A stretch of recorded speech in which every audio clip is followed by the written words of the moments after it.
Hi class, in this video I'll teach you how to use Microsoft Word in order to create a poster.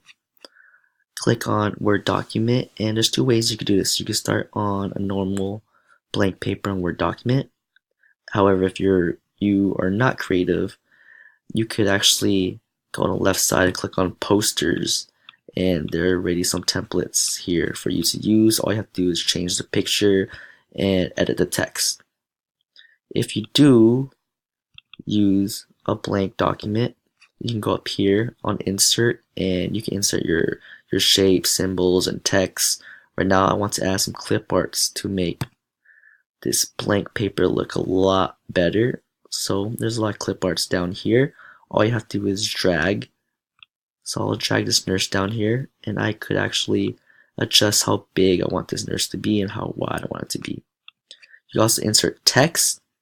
All you click is insert, and I recommend doing word art because it's artsy.